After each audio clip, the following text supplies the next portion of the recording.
Welcome back. Picture a single morning in the year 742, just after dawn, in a city so vast that its outer walls stretch nearly 10 kilometers from east to west. You are standing at the edge of a boulevard 150 meters wide enough for 9 chariots to pass side by side, and already it is filling with life. Ox carts loaded with rice creek past camel caravans still dusted from the Silk Road. A Persian merchant argues cheerfully over the price of glassware. A young scholar clutches a scroll on his way to an examination hall that will decide the rest of his life.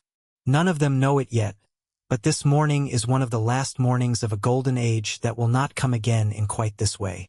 Over the next half hour, using AI-assisted reconstructions, surviving Tang-era paintings, and the findings of decades of archaeology, we are going to walk through this city as it truly was, block by block, sound by sound, and we will follow it all the way to its unraveling. And before we say goodbye, we will stand in the exact same spots as they look today, so you can see with your own eyes what remains. Long before it was called the greatest city on earth, this stretch of land in the Wei River Valley was something far more modest. Small walled towns had risen and fallen here for over 1,000 years, chosen again and again by dynasty after dynasty for one simple reason. The land was fertile, the river gave passage east toward the sea, and mountains to the south and west offered a natural shield against invasion. Farmers who worked these fields in the centuries before the Tang had no concept of empire on the scale that was coming. They grew millet and wheat, buried their dead in modest mounds, and traded along dirt paths that would, centuries later, harden into the great avenues of a capital.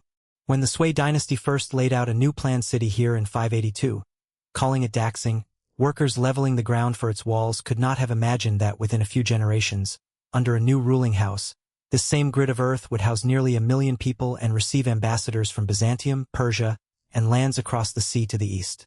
By the 8th century, under the Tang, that city had become Chang'an, and it had grown into something almost unimaginable for its era. The outer walls enclosed roughly 84 square kilometers, laid out in a strict grid of 108 walled wards, each one closing its gates at a nightly drum signal and opening them again at dawn. At the city's heart stood the Daming Palace complex, its Hanyuan Hall raised on a platform so high that emperors receiving foreign envoys appeared to float above the throngs below, framed by twin towers connected by covered walkways. The roof tiles were glazed in black and deep green, the eaves painted in vermilion and gold, and on ceremonial mornings the scent of sandalwood incense drifted from the hall out across the palace grounds. Yet even at its height this was never a finished, static monument. Officials constantly petitioned for repairs to canals silting up under the weight of grain barges. Carpenters replaced fire-damaged timber in the eastern markets almost every year, and entire wards were still being resettled and rebuilt after a devastating fire decades earlier. Chang'an in its glory was less a museum and more a permanent construction site straining to keep pace with its own success. At the spiritual and administrative core of the city, belief and government were woven together in ways that would have felt inseparable to the people living there.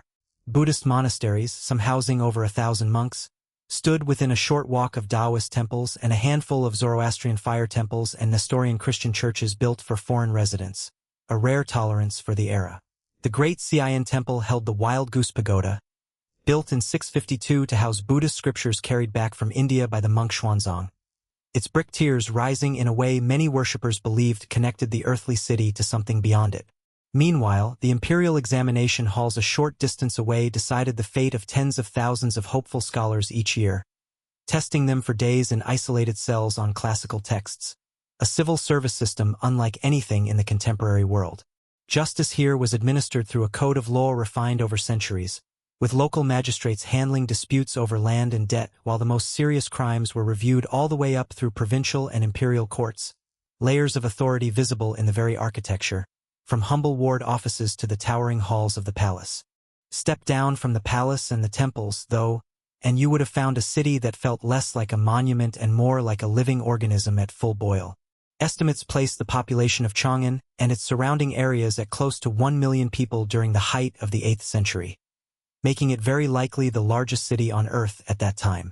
The east and west markets, each roughly a square kilometer, held hundreds of specialized shops selling silk, spices, medicine, and imported goods from as far as the Mediterranean, and merchants there spoke a mixture of Chinese, Sogdian, Persian, and Turkic dialects.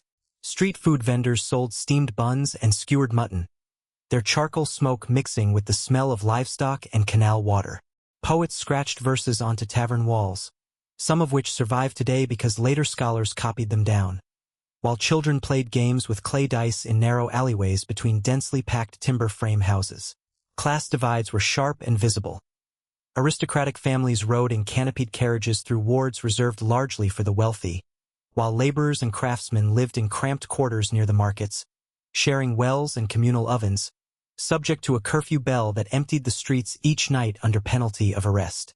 For public spectacle, nothing rivaled the polo grounds and archery fields inside the Daming Palace complex, where court nobles and even emperors themselves competed on horseback in games that drew crowds of officials and occasionally foreign dignitaries eager to see Tang horsemanship on display. Beyond the palace, the city also supported large public entertainment quarters near the Pingkong Ward, where musicians, dancers, and storytellers performed nightly. Some troops trained specifically to perform for foreign guests as living demonstrations of Tang refinement. These entertainment districts were not without controversy or incident, and court records mention periodic crackdowns on gambling and unlicensed wine houses, evidence that this was a real, occasionally unruly city rather than an idealized backdrop. For the common people, a night spent listening to a traveling storyteller recount legends of ancient heroes was as close to communal identity and pride as attending any grand ceremony at the palace gates. If you wanted to see privilege at its most refined, you needed only to visit the private estates of high officials near the southern wards, where gardens were built around artificial ponds stocked with carp, and pavilions were painted with scenes of mountains and immortals drawn from Daoist legend. Wealthy households commissioned silk paintings, kept collections of imported Persian silverware, and hosted banquets with dozens of courses served on lacquered trays. Entertainment provided by private musicians trained from childhood. Some of these estates boasted heated floors channeling warm air beneath tiled surfaces, a luxury unimaginable to the laborers a few streets away. And yet, for all their comfort, these families were no more insulated from what was coming than the poorest ward dweller. When the crisis arrived, wealth would buy a head start in fleeing, but not permanent safety. The turning point came in December of the year 755, when a frontier general named An Lushan, commanding a vast army along the northeastern border, rose in open rebellion against the Tang court. What began as a regional mutiny escalated with terrifying speed. Within weeks his forces had seized major cities, and by the summer of 756 the rebellion's advance had grown so threatening that the emperor and his court were forced to flee Chang'an itself, abandoning the capital in a hurried, humiliating retreat. Many residents in the city likely believed in those early weeks that this was simply another distant frontier disturbance, the kind the empire had weathered before. It was not. Over the following 8 years, the rebellion and the wars that grew from it are believed to have caused staggering loss of life and displacement, some later census records suggesting population losses in the tens of millions across the empire, though historians caution that these figures likely reflect displacement and breakdown in record-keeping as much as direct casualties. Chang'an itself changed hands more than once during the conflict, suffering looting and damage to its markets and outer wards before imperial forces eventually reclaimed it. In the decades that followed, Chang'an never fully recovered its earlier scale.